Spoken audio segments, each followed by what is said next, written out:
Bismillahirrahmanirrahim. Teman-teman saudaraku sekalian saya muliakan, kamu jika memiliki alladzina amanu illalladzina amanu, jika imanmu kepada Allah Subhanahu wa taala kuat, memberdirikan hari kematianmu di depan mata, menjadikan Allah sebagai satu-satunya tempat tujuan, teman-teman saudaraku sekalian, penatmu menjadi ringan kamu rasa. Lelahmu menjadi mudah untuk menyerah.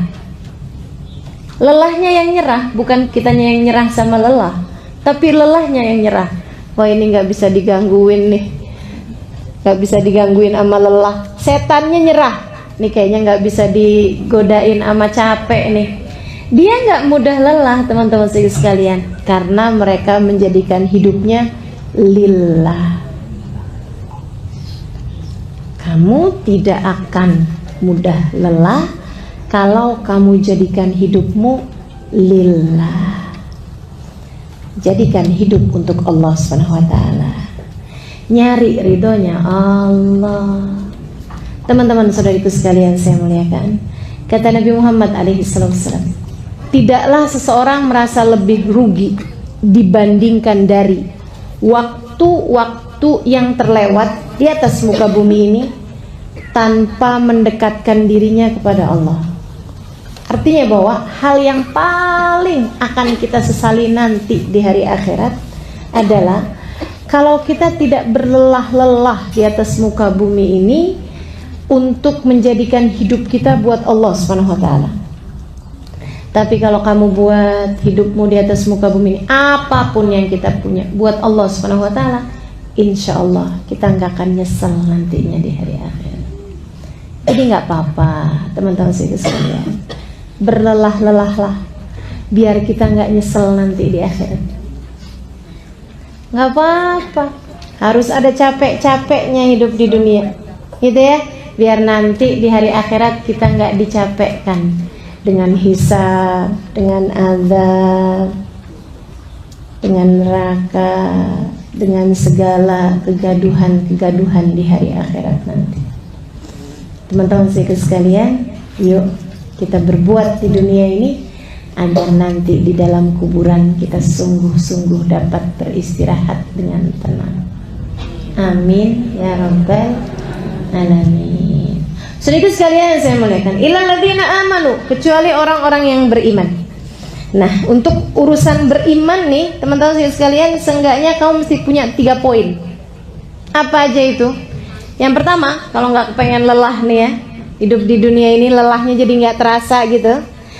Urusan beriman ini kamu mesti punya 3 poin. Yang pertama, ingat sama tujuan. Ingat sama tujuan. Tujuan kita adalah mau dapat ridhonya Allah SWT. Teman-teman sekalian, orang loh mau dapat ridhonya suami itu aja penuh perjuangan, betul nggak? Orang mau dicintai sama siapa misalnya, sama pejabat misalnya gitu ya, mau dekat sama pejabat itu aja perlu perjuangan. Mau dekat sama orang hebat perlu perjuangan, bukan? Maka teman-teman saudaraku sekalian, bagaimana pula dengan mau mendapatkan ridho Allah Subhanahu wa taala? Apa menurutmu tidak perlu perjuangan? Jika cinta manusia aja itu selalu dijadikan sama orang-orang sebagai hal yang membuat ringan sebuah pengorbanan, maka bagaimana pula dengan cinta Allah Subhanahu wa taala? Teman-teman pernah nonton film India nggak? Selalunya kalau di film-film India itu cinta itu digambarkan dengan harus berkorban, kan begitu? Ya emang iya teman-teman sekalian. Bagaimana kamu berkorban untuk cintamu terhadap anakmu, ya kan? Bagaimana kamu berkorban untuk cintamu terhadap suamimu, untuk cintamu terhadap orang tuamu. Pasti yang namanya cinta pasti perlu pengorbanan. Itu Allah lagi mau ngajarin teman-teman sekalian. Kalau cinta manusia aja kamu untuk mendapatkannya perlu pengorbanan seperti itu, bagaimana pula dengan cinta kepada Allah Subhanahu wa taala? Kalau ngaku cinta, ya berbuatlah, berkorbanlah. Tancapkan cita-cita depan mata. Tancapkan tujuan depan mata. Apa tujuannya? ridhonya Allah. Asli loh teman-teman sekalian. Kayak apapun kita bikin dari kelelahan-kelelahan, ibadah-ibadah, jungkir balik misalnya gitu ya, dalam ibadah pada Allah Subhanahu wa taala di atas muka bumi ini. Kalau nanti di saat ajal menjemput kita, kemudian Allah bisikkan di telinga kita, ya ayyatuhan nafsul mutmainnah irji'i ila rabbiki radiyatan mardiyah fadkhuli fi ibadi wadkhuli jannati. Wahai pemilik jiwa yang tenang, kembalilah kamu kepada Tuhanmu, radiyah, kamu diridhoi, mardiyah, radiyah, kamu ridho kepada Allah, mardiyah, kamu diridhoi oleh Allah. Fadkhuli fi ibadi, masuklah kamu ke dalam golongan hambaku. Wadkhuli jannati, masuklah kamu ke dalam surgaku. Segala lelahmu terbayar sudah. Andai kamu lelah kayak apaan hidupnya, tapi begitu Allah Subhanahu wa taala menerima kamu, nggak ada lagi rasa lelah tersebut, nggak ada artinya apa-apa, nggak ada artinya apa-apa teman-teman sekalian. Allah pandai menghargai usaha. Allah tuh sesuatu hal yang kamu kerjakan, kalau Allah terima, masya Allah, masya Allah. Makanya taruh tujuannya depan mata, sehingga menjadi ringan apapun yang kamu kerjakan di atas muka bumi ini. Tujuan yang pertama, teman-teman sekalian saya muliakan, paham tujuan. Yang kedua, buat skala prioritas. Kalau kamu beriman, maka buatlah skala prioritas, gitu ya. Nih hidup kita nih nggak ada yang masa percobaan loh. Ada nggak yang hidupnya sekarang nih lagi masa percobaan? Jadi salah-salah nggak apa-apa deh, lagi masa percobaan. Kamu saya kasih 2 kali hidup, gitu ya. Yang sekarang salah-salah nggak apa-apa, nanti habis itu baru benernya ya. Ini nih masih ujian, tapi ujian bayangan, ujian yang benernya ntar. Ada nggak yang hidup kita kayak gitu? Nggak ada, teman-teman sekalian. Hidupmu yang sekarang inilah dia hidupnya. Kalau kamu kehilangan hidup yang ini, kalau kamu kemudian tidak berbuat di hidup yang ini, kamu nggak akan punya apa-apa, teman-teman sekalian. Buatlah skala prioritas. Kalau yang kamu kerjakan di dunia ini hanya untuk dunia, maka dengan apa kamu akan pulang kepada Allah Subhanahu wa taala? Mau bawa apa? Saya mau sholat duha biar rezekinya lancar. Saya mau baca Quran biar suami saya sayang.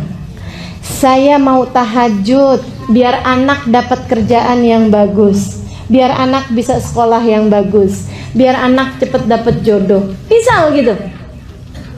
Teman-teman sekalian yang saya muliakan, tujuanmu ngerjain berbagai macam hal enggak lillah. Tujuanmu menghadapi berbagai macam, menjalanin semuanya cuman karena pengen dunia, kepengen dunia, kepengen dunia, kepengen dunia. Ntar di hari akhirat apa yang kamu mau bawa? Ya Allah, saya punya duha. Kata Allah, duha kamu kan cuman kepengen rezekinya aku tambahin. Sudah aku tambahin tuh waktu di dunia. Saya punya tahajud ya Allah. Tahajud kamu kan biar waktu itu tanahnya cepet laku. Kan sudah laku.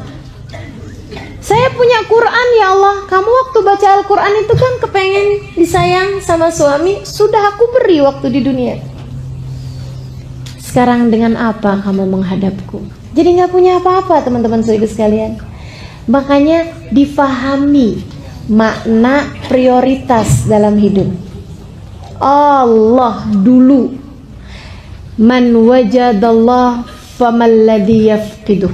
Katanya seorang ulama, siapa dia mendapati Allah, dia merasa kehilangan dari apa? Orang kalau dapat Allah, dapat segalanya. Wa man lam yajidillah fa ayyu syai'in yajidu. Dan orang yang kehilangan Allah, nggak dapat Allah SWT dalam hidupnya, apa yang dia dapat? Nggak dapat apa-apa. Walaupun kamu kaya, walaupun kamu berpendidikan, Walaupun kamu cantik, walaupun kamu disayang sama suami, walaupun kamu dicinta sama anak-anak, walaupun kamu jadi pejabat, walaupun kamu jadi apa aja, selagi Allah murka padamu, kamu tidak ada artinya apa-apa. Pahami prioritas, teman-teman saudara sekalian. Allah Subhanahu wa Ta'ala adalah prioritas kita. Kita kalau paham prioritasnya, insya Allah jadi nggak mudah lelah, saudariku sekalian. Hidup kita adalah tujuannya untuk mencari ridha Allah Subhanahu wa Ta'ala. Kemudian bagi-bagiin yang pinter-pinter pahamin prioritas. Oh ini penting nih, ini penting. Jangan sampai kita nih, banyak banget diantara kita suka kelelahan karena yang mestinya nggak dipikirin, yang mestinya nggak dikerjain. Betul nggak? Yang mestinya nggak diomongin. Tuh yang bikin kita pada lelah.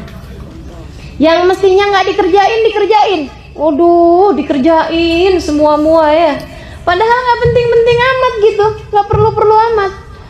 Contohnya nih, yang nggak mestinya dikerjain, nonton TV, apalagi gosip, apalagi tuh ya. Ya Allah, bahas urusan artis bercerai sampai segitunya.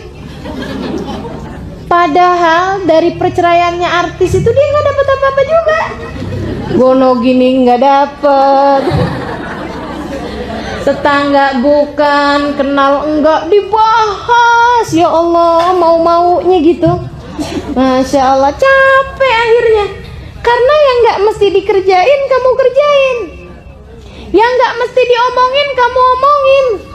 Nih ya, sama suami diajakin berantem mulu, diajakin bertengkar mulu suaminya. Ya Allah, ya Allah. Teman-teman saudara sekalian saya muliakan, mohon maaf, waktu di Donggala sama Palu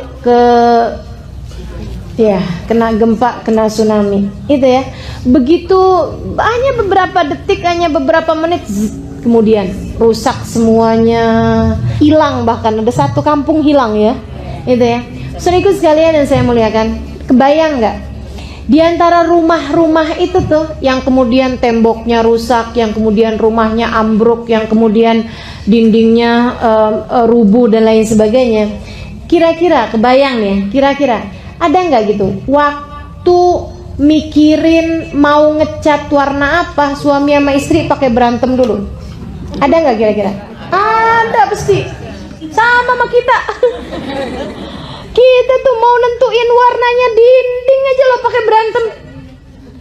Maka warna yang ini jangan dong, itu kan nggak pantas. Masa sih kamar kita warnanya pink? Itu suami kita. Kan jadi ceria gitu bang. Ya Allah, urusan warna aja berantem, mau milih apa aja bertengkar, mau ini aja bertengkar. Masya Allah, kita tahu bahwa ternyata itu nggak ada artinya apa-apa. Kalau Allah mau hancurin habis, dan kemudian kita datang di hari akhirat bawa apa, teman-teman saudariku sekalian? Maka pahami makna prioritas. Jangan segala-gala yang nggak perlu dikerjain. Jangan segala-gala yang gak perlu diomongin. Jangan segala-gala yang gak perlu dipikirin. Itu membuatmu jadi cepat lelah. Orang urusannya orang sekampung kamu pikirin semua. Lurah bukan. Ya capek bu. Masya Allah. Pahami makna prioritas. Yang harus kamu kerjakan, kamu kerjakan. Nggak ada yang mewakili, misalnya gitu ya. Kan nggak ada yang mewakili nih. Kayak mohon maaf, kayak kita kalau kebelet mau kamar mandi kan nggak bisa diwakilkan. Iya kan? Nah itu pekerjaan-pekerjaan yang nggak bisa diwakilkan harus kita kerjakan. Jadikan prioritas gitu. Teman-teman saya sekalian yang saya muliakan, ada dulu sepasang suami istri lagi jalan. Terus kemudian udah kawin lama nih, bangsa 10 tahun gitu ya kawin. Lagi jalan-jalan, 10 tahun belum lama ya. Kalau pernikahannya betah 10 tahun belum lama. Tapi kalau pernikahannya nggak betah 10 tahun tuh dah. Ya Allah, luar biasa. Teman-teman sekalian, suatu ketika suami istri ini lagi jalan-jalan nih di taman, di sebuah malam ada bintang-bintang cakep gitu. Lagi jalan gitu kemudian kedengeran suara kuek kuek kuek kuek. Si istri bilang, wah ada ayam. Suaminya bilang, itu bukan ayam sayang, itu bebek. Kata istrinya, ayam kok. Ini istri-istri ini kan suka ngeyel. Kata suaminya, itu bebek sayang. Ayam, itu bebek. Kalau ayam tuh suaranya nggak gitu. Ayam tuh bunyinya petok petok petok petok. Atau kalau nggak kuruyuk gitu, itu baru ayam. Kalau yang kayak tadi tuh itu namanya bebek. Ayam, kata istrinya. Bebek, ayam, bebek. Habis itu udah diem. Dua-duanya sama-sama diem. Nggak lama kemudian dengeran lagi suaranya. Kuek kuek kuek kuek kuek. Suaminya bilang, tuh kan bebek. Istrinya bilang, itu ayam. Itu tuh bebek. Istrinya bilang, itu tuh ayam. Bebek, ayam. Bebek, B-E-B-E-K. Kata istrinya, ayam, A-Y-A-M. Belajar ngija ya. Dia bilang, itu bebek, itu ayam. Pegel si suami sama istrinya yang ngeyel ini. Sampai dia kayaknya mau gampar gitu istrinya. Di saat dia mau gampar tuh istrinya nangis kemudian. Kan cewek gitu senjata ya. Suaminya ketika ngelihat istrinya nangis, dia mau gampar, dia ingat kenapa dia dulu menikahi perempuan ini. Dia ingat di rumah sana ada anak-anaknya, hasil buah cinta mereka berdua. Teman-teman sekalian, ingat ada begitu banyak hal di belakang. Dan kemudian ingat, emang apa peduliku sama ayam sama bebek?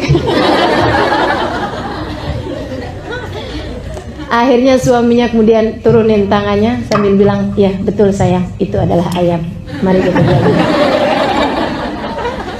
Ada berapa banyak hidup kita di atas muka bumi ini kelamaan ngurusin ayam sama bebek. Coba diingat-ingat teman-teman sekalian. Coba diingat-ingat. Dari perbincangan kita dari pagi sampai malam, itu yang kira-kiranya penting, yang kira-kiranya memang harus diomongin, sama yang gak seharusnya diomongin, banyakan mana coba? Dari sini kita tahu kenapa kita lelah.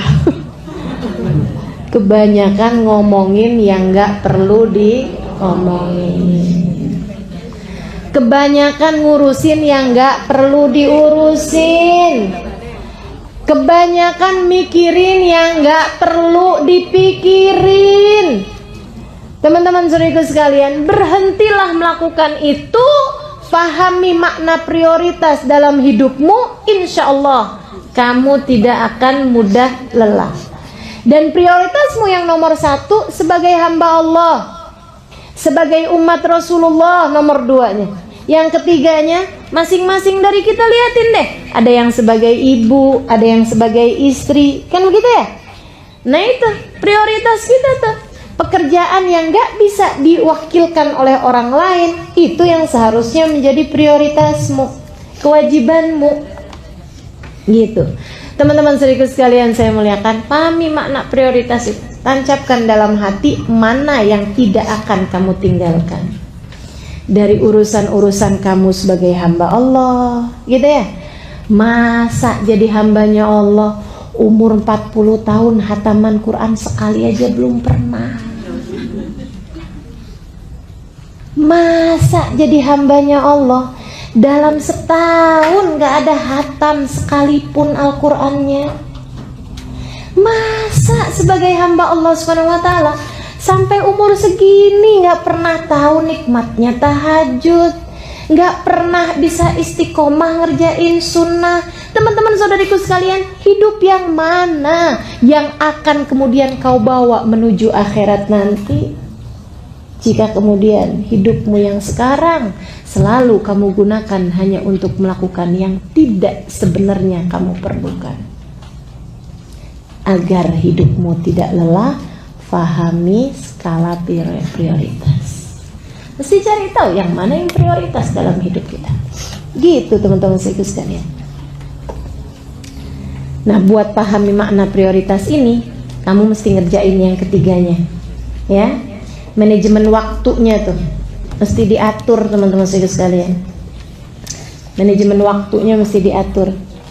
Gimana sih caranya ngatur manajemen waktu?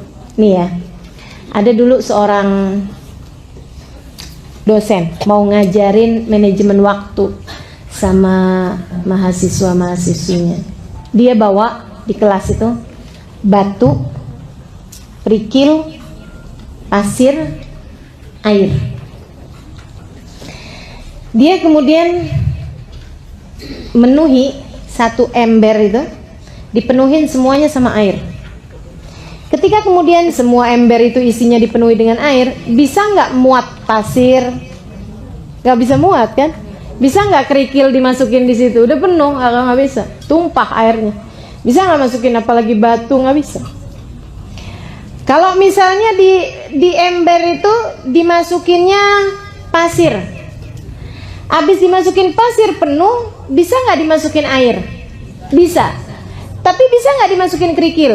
Nggak bisa. Dia bilang, gimana caranya biar semuanya ini bisa muat? Gini dia bilang, yang pertama kali dimasukin mesti batunya yang besar-besar. Batu yang besar tuh masukin dulu ke ember itu. Set. Habis itu kemudian masukin batu yang kecil-kecil. Masuk tuh batu yang kecil-kecil.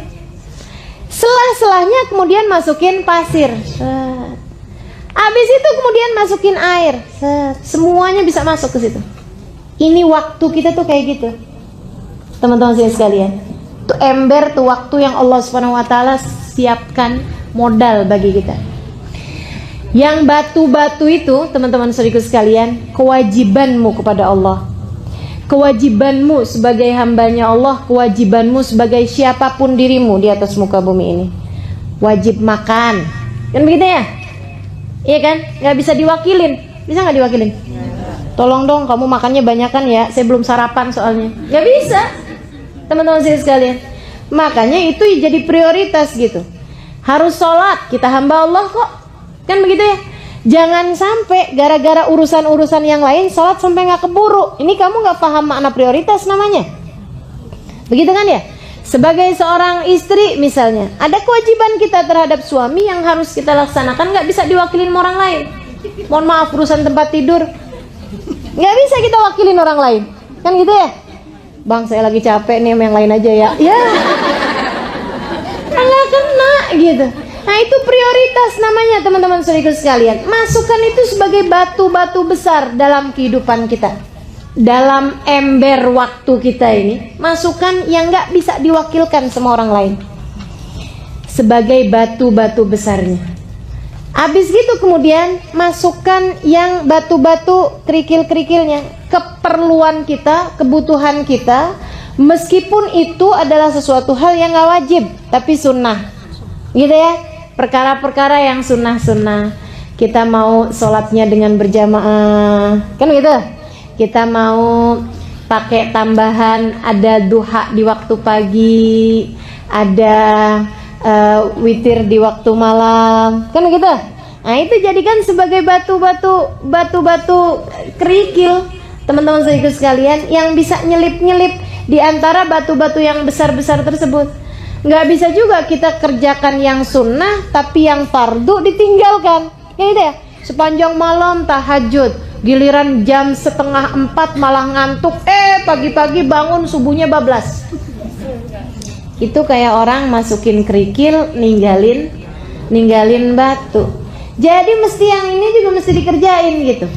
Kemudian sesudah itu baru tuh Yang namanya pasir tuh keperluan kita, tapi yang nggak terlalu mendesak.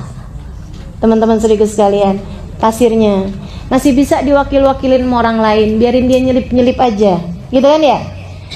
Masak contohnya, kan masih bisa diwakilin orang lain, betul nggak? Kita masih bisa beli makanannya kalau nggak keburu, gitu loh. Akan tapi kalau urusan-urusan yang memang harus dikerjakan nggak boleh gara-gara sibuk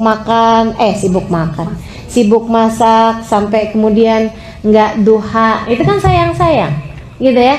Masukin yang sunnah misalnya dalam sehari harus ada baca Qur'annya, dalam sehari harus ada sedekahnya, dalam sehari harus ada, itu kita bikin skala prioritas. Yang mana yang kamu mau jadikan batu, yang mana yang kamu mau jadikan kerikil, dan yang mana yang kamu jadikan pasir. Teman-teman saudaraku sekalian, kebutuhan belanja misalnya, gitu kan ya. Nah itu tuh kebutuhan yang kamu anggap sebagai pasir-pasirnya, jangan sampai ngabisin semuanya. Baru kemudian yang air, hiburan kita, jadikan airnya aja teman-teman saudaraku sekalian. Dia bakalan nyelip-nyelip kok gitu. Kayak misalnya arisan, teman-teman. Kayak misalnya buka media sosial, iya kan ya? Bermedia sosial itu termasuk apaan tuh? Air, teman-teman sekalian. Dia bakalan nyelip-nyelip. Kamu di kendaraan, di mobil, iseng buka media sosial, kan begitu? Kalau kemudian terus aja di situ, sampai segala yang sunnah nggak dikerjain, sampai segala rumah berantakannya kayak apaan, gitu kan ya? Suaminya ngeliatin, ya ampun, jam 10 pagi, jam 10 siang, mandi belum. Rumah berantakan, masak kagak, pegang HP aja. Wah, ada berita baru nih bang. Kenapa? Kirain berita penting apa sampai nggak mandi gitu ya. Temen saya bang, si Ino bang, bercerai sama lakinya. Ya Allah. Inna lillahi wa inna ilaihi raji'un. Pahami? Jadi kita tahu mana yang prioritas, mana yang bukan. Gitu teman-teman sekalian. Biar nggak banyak salah-salahnya nih kita ngerjain hidup. Dan yang terakhir dari keimanan ini ya, mesti kita harus bahas amal sama tawasau bil haq, tawasau bis sabr. Yang terakhir nih, ini saya sering ditanya, Ustazah itu, ada seorang teman saya bilang gini, Ustazah tuh ngajar di majelis kami 13 tahun. Dia bilang dari 13 tahun itu Ustazah nggak pernah sekalipun bolos karena sakit. Teman saya bilang, saya baru kemudian ngeh gitu, iya juga ya, gitu. Alhamdulillah. Cuman kalau ditanyain, emang Ustazah nggak pernah sakit? Ini teman-teman saudaraku sekalian, nih ya, agar kita bisa ngerti caranya jalanin hidup. Yang ketiga nih, bagian dari keimananmu kepada Allah Subhanahu wa Ta'ala, bagian dari caramu mengatur cara berpikir nih, Allah kamu jadikan sebagai tujuan. Yang nomor 1 tadi kan ya. Kemudian yang kedua, pahami makna prioritas, maksudnya yang mana yang mesti kita duluin, yang mana yang boleh kita jadikan selingan dan sebagainya. Yang ketiga, teman-teman saudaraku sekalian, jangan biarkan rasamu mengalahkan fakta. Jangan biarkan rasa mengalahkan fakta. Apa tuh? Nih, coba ya. Ada banyak istri-istri yang kemudian udah gak sanggup lagi ngadepin suaminya. Dia lupa fakta bahwa suaminya adalah suaminya hanya karena rasa cemburu misalnya. Itu dia dikalahkan, rasanya mengalahkan fakta. Saya, ketika faktanya saya harus mengajar, saya udah janji mau datang ke Jogja, gitu kan ya? Itu adalah fakta. Faktanya adalah bahwa di jadwal saya tertulis Jogja. Saya akan berusaha untuk rasa apapun jangan mengalahkan terhadap fakta ini. Maka saya sampaikan kepada kawan yang bertanya itu, saya bilang saya bukan berarti nggak pernah sakit, akan tetapi saya tidak biarkan rasa sakit mengalahkan kewajiban saya untuk mengajar. Jadi nggak masalah bagi saya mengajar dalam keadaan sakit. Nggak mengapa bagi saya mengajar dalam keadaan sumpek. Nggak mengapa bagi saya mengajar dalam keadaan kesel. Nggak apa-apa, asal jangan kelihatan itu bagi yang mendengarkan. Kan begitu? Saya tidak mau rasa tersebut mengalahkan fakta, teman-teman saudariku sekalian. Berapa banyak di antara kita ini yang jadi kecapean sendiri karena urusan rasa. Karena saudariku sekalian yang saya muliakan, yang kebanyakan kelelahan lah, sakit lah, apa segala macam, itu bukan karena kelelahan badan loh, tapi kelelahan perasaan, kelelahan pikiran. Oh ibu-ibu nih, coba perhatiin, kalau lagi suasana hati dilanda cemburu sama suami, coba ibu ingat-ingat bisanya ngapain? Nah itu, masak nggak bisa, bersih-bersih nggak bisa, tidur yang jadi istirahat aja nggak bisa, makan nggak enak, katanya gitu ya, atau malah makan mulu. Masya Allah bu, betapa mudahnya perasaanmu mengalahkan rasamu. Jangan biarin, biar kamu tidak mudah lelah, teman-teman saudariku sekalian. Kamu lagi berasa capek, anak datang, mah liatin deh mah hasil kerjaan saya. Nah itu, teman-teman saudariku sekalian, rasamu jangan mengalahkan fakta bahwa anak datang minta perhatian. Kan begitu ya? Tanggalkan rasamu, dahulukan fakta tersebut. Oh iya, coba sini mama lihat. Bagus nak gambarnya. Gitu teman-teman saya sekalian. Gak apa-apa gitu. Saya sering kok ngajar dalam keadaan sakit. Saya sering kok ngajar dalam keadaan sakit kepala. Saya sering berbicara dalam keadaan hati saya sebenarnya lagi gak enak, malah justru itu ngobatin. Selesai ngajar, selesai ini jadi lebih ngerti malahan, jadi lebih bisa ngontrol emosi malahan. Masya Allah. Jadi jangan biarkan fakta yang ada mengalahkan perasaan. Ingat-ingat itu teman-teman saudariku sekalian. Lagi kesel sama suami, jangan mengalahkan fakta bahwa dia adalah suamimu. Halo?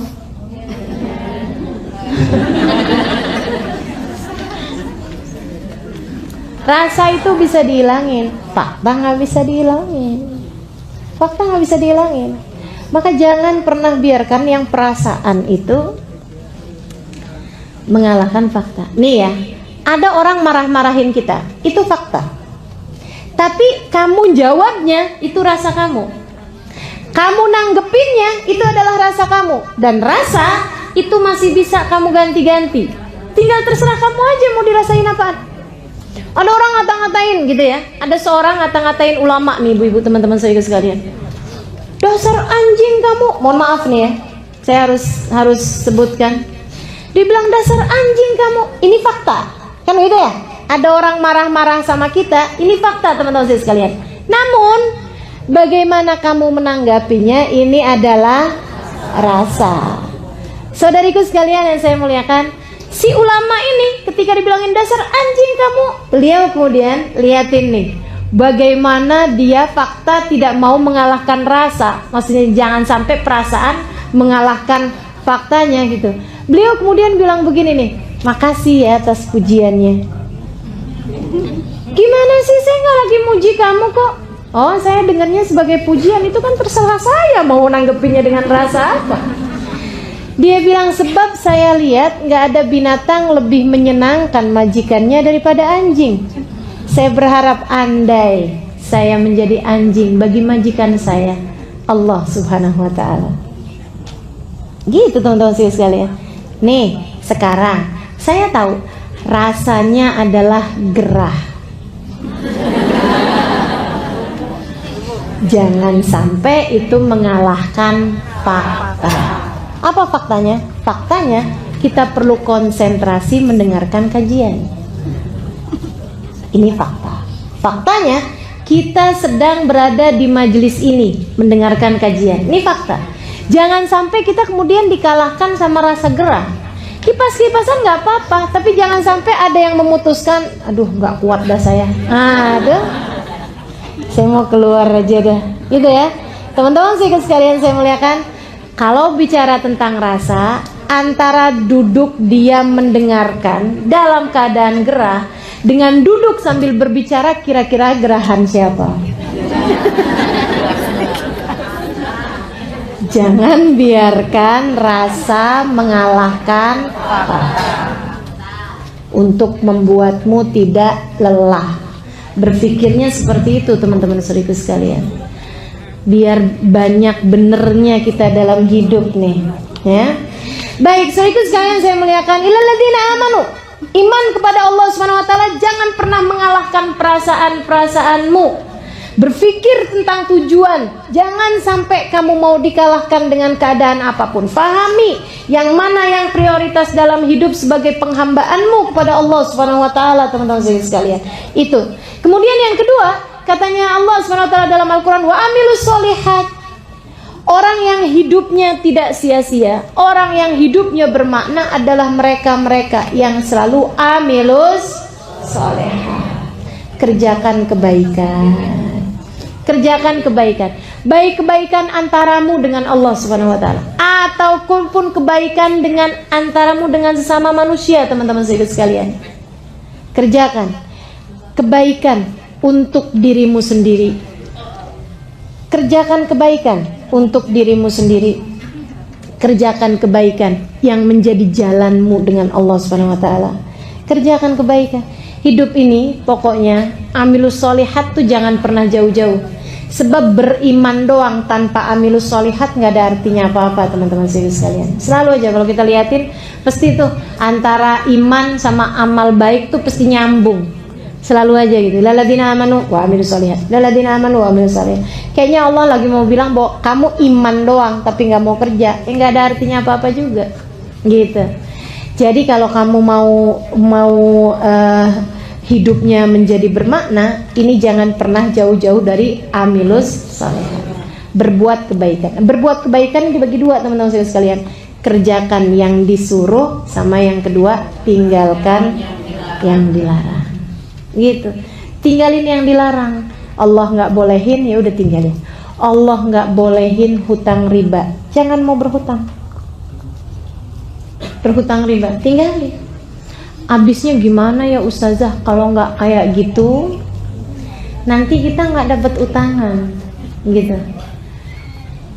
Itu disebabkan karena kurang amanu di atas tadi itu. Kamu nggak tahu yang ngasih rizki itu cuma satu loh, Allah Subhanahu wa taala. Gitu ya. Jangan sampai itu tuh yang kamu pikir, kalau saya nggak berhutang, saya nggak akan bisa makan, saya nggak akan bisa bayar cicilan, saya nggak akan bisa ini. Itu perasaan loh, bukan fakta. Kan begitu ya? Bukan fakta, teman-teman saudaraku sekalian. Ada jalan-jalan lain yang banyak ketika kita kemudian ada kesulitan-kesulitan. Jangan jadikan larangan Allah sebagai satu-satunya jalan. Saya sakit tipes, gitu kan ya, kemudian berobat sama dokter dikasih obat cacing. Teman-teman sekalian, orang tipes banyak obatnya cacing loh. Bukan obat cacing bukan. Maksudnya obat sakit cacing bukan. Akan tetapi cacing ditumbuk dibikin obat gitu. Itu obatnya sakit tipes. Terkenal itu ya. Bahkan sirup-sirup itu juga terdiri dari cacing juga untuk sakit tipes itu. Teman-teman saudaraku sekalian yang saya muliakan. Nah ini, apakah itu benar-benar bisa ngobatin? Iya betul. Akan tetapi selain daripada itu yang dilarang, katanya Nabi Muhammad SAW, kami tidak, Allah Subhanahu wa taala tidak menciptakan obat dari sesuatu yang najis. Artinya bahwa selain daripada obat yang najis tersebut pasti ada obat yang suci. Jadi kamu jangan berobat dengan sesuatu hal yang najis. Soalnya kalau nggak berobat sama ini kita nggak sembuh-sembuh. Siapa bilang? Yang ngasih sembuh cuman satu, namanya Allah. Jangan pernah menjadikan sesuatu yang haram sebagai pilihan dalam hidup. Jangan pernah jadikan sesuatu yang haram sebagai pilihan dalam hidup. Saya kerja nih, tapi di perusahaan nggak bolehin saya pakai jilbab. Gimana nih? Ya udah, habisnya mau gimana lagi? Ya udah deh, terpaksa. Nggak ada ceritanya, teman-teman saya sekalian. Nggak ada ceritanya. Jadi gimana dong kalau kayak begitu? Ya itu tadi, jangan pernah jadikan sesuatu yang haram sebagai pilihan. Yang ngasih rezeki Allah Subhanahu wa taala. Yang ngasih sembuh Allah Subhanahu wa taala. Satu hari saya kena tipes. Nih ya, satu hari saya sakit tipes. Dan itu benar-benar karena memang waktu itu, subhanallah juga, waktu itu saya nggak ada majelis, tapi ada bepergian untuk satu acara yang saya tidak mengisi. Jadi nggak wajib datang sebenarnya. Ya, acara itu akan dilaksanakan ada atau tidak ada saya gitu ya. Mau menghadiri satu acara gitu kan. Tapi nggak berbicara karena memang acaranya acara laki-laki besar begitu kan ya. Saya cuma datang untuk ikut hadir aja. Saudara sekalian, saya kemudian sakit tipes. Saya bilang sama dokter, yang salah satu dari jamaah saya juga, saya bilang, Bu dokter, saya jangan dikasih obat cacing ya. Kata dokternya, iya Ustazah, tapi biasanya rada lamaan nih Ustazah kalau nggak pakai cacing itu. Saya bilang, nggak apa-apa Bu dokter, saya nggak jadi soal berapa lama saya sakit, tapi yang pasti saya nggak mau berobat dengan yang najis. Baik Ustazah. Dikasihlah sama dia pil-pil yang memang nggak mengandung cacing. Saya tanya sama dokter itu, dok, ini sakit tipes biasanya berapa lama? Paling cepat 5 hari Ustazah. Paling cepat 5 hari. Tapi karena Ustazah nggak pakai cacing ya, saya nggak tahu berapa lama bisa sembuhnya. Saya bilang, saya rasa 3 hari. Kenapa gitu Ustazah? Saya bilang karena waktu yang saya nggak ngajar 3 hari. 3 hari kemudian, hari keempat saya sudah kembali mengajar teman-teman saudara sekalian.